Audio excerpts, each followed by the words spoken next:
আমি শুধু একটাই কথা ভাবছি হলধরী ঠাকুর, এই যে এত বড় বড় সাধু সন্ন্যাসী পণ্ডিতদের ডেকে এনে ঠাকুরকে অবতার বলা, একবার যদি এদের মধ্যে কেউ বেঁকে বসেন তবে?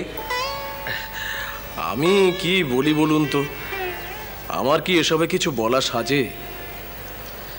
ঈশ্বরের যা ইচ্ছা তাই হতে চলেছে। কিন্তু এদিকে মথুরানাথ বিশ্বাস মশাই যেভাবে অধীর হয়ে উঠেছেন, অবশ্য মানুষটাই এইরকম রাজসিক মেজাজ, যখন যেটা ভাবছেন তখনই সেটা চাই। আজই কি পণ্ডিত সভা? তাই তো শুনেছি। এদিকে আবার শুনলাম গৌরী পণ্ডিত নাকি সকাল থেকে হোমযজ্ঞ শুরু করেছেন। আগে হ্যাঁ, ওই পঞ্চবটিতে যান না, একবার গিয়ে দেখে আসুন। না না থাক, তুমি থাকছো নিশ্চয়ই সভাতে। আমি হংস মধ্যে বকযথা? সে যে কি কথা, শাস্ত্র পুঁথি দখলে অন্যের চেয়ে তুমি কম কোথায়? কি যে বলেন আপনি, কত বড় বড় পণ্ডিতরা সব আসছেন। তা আসছেন, তবে তবে শুনেছ নিশ্চয়ই যে বর্ধমান মহারাজের সভা পণ্ডিত পণ্ডিত পদ্মলোচন আসছেন না? শুনেছিল, তিনি নাকি বলে পাঠিয়েছেন যে ভগবানকে মানুষের কাছে প্রমাণ দিতে হয় না যে তিনি ভগবান। এ কথার অর্থ? দেখুন, আমার সোজা বুদ্ধিতে আমি যা বুঝি, পণ্ডিত পদ্মলোচন মেনেই নিয়েছেন গদাই অবতার। তার মানে গৌরী পণ্ডিত মেনে নিলেই সব চুকে গেল। হ্যাঁ, তবে তার সঙ্গে তর্কে নামবে কে, আমি সেটাই ভাবছি। আমি চাইছিলাম যে ওই ভৈরবী ব্রাহ্মণী প্রথম কথাটা তুলুন। না না, সেটা হবে না। তবে পণ্ডিত বৈষ্ণব চরণ শুরু করবেন। ধর্মের কি মহিমা! একজন সত্যি সাধককে অবতার প্রতিপন্ন করতে আসরে নামছেন একজন বৈষ্ণব পণ্ডিত, আর তাকে খণ্ডন করতে আসছেন একজন শাক্ত পণ্ডিত। রানীর আসমনে কি এই চেয়েছিলেন, নাকি এসবই মায়ের ইচ্ছে?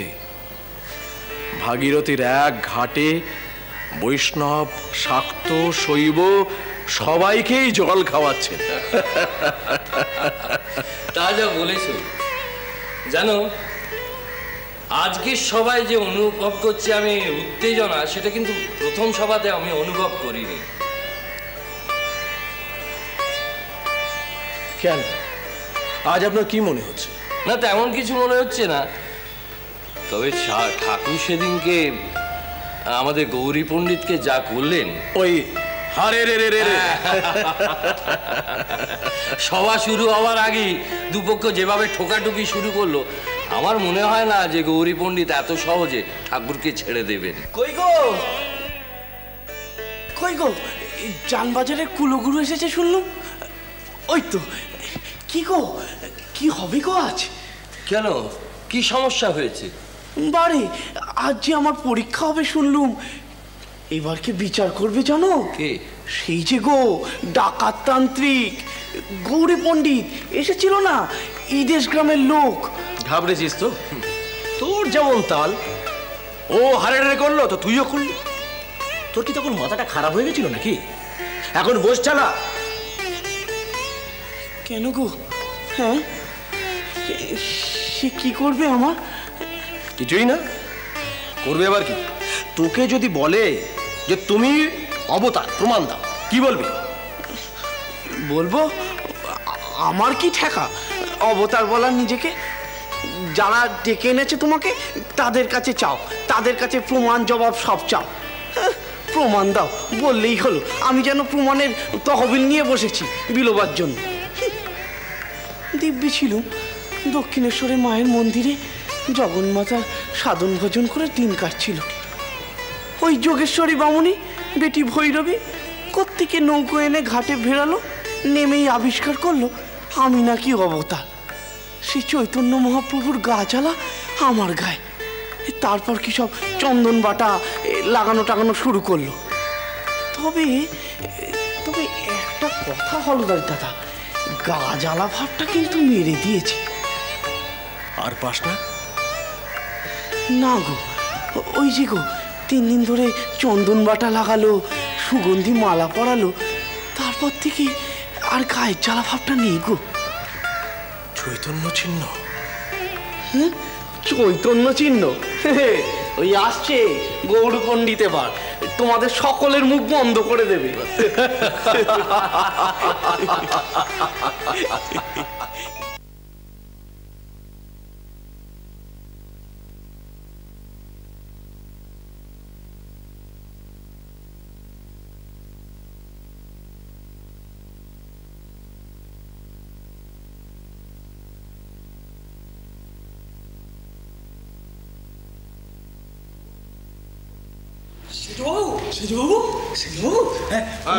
এসে গেছে।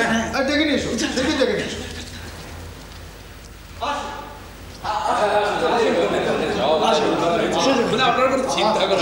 নমস্কার নমস্কার নমস্কার নমস্কার নমস্কার।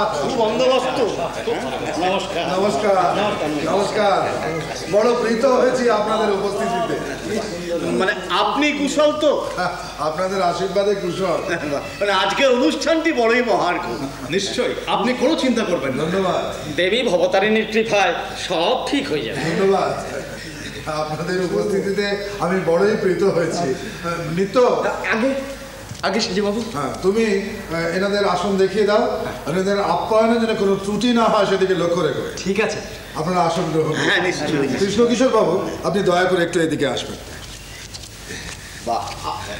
আপনারা আসন গ্রহণ করুন।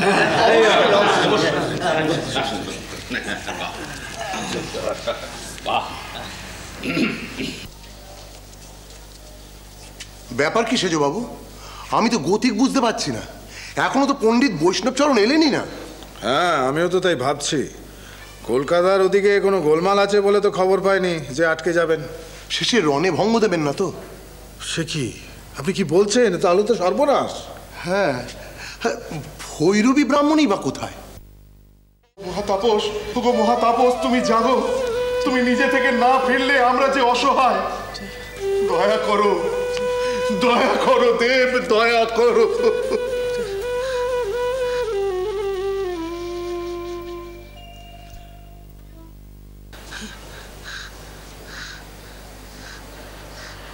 তুমি তুমি এসে গেছো বৈষ্ণবচরণ?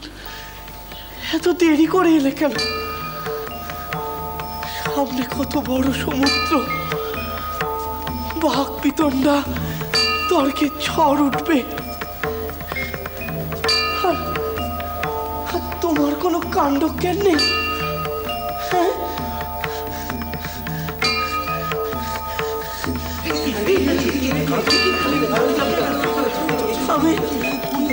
আমি পাড়ে দাঁড়িয়ে আছি, তুমি নৌকো আনবে বলে।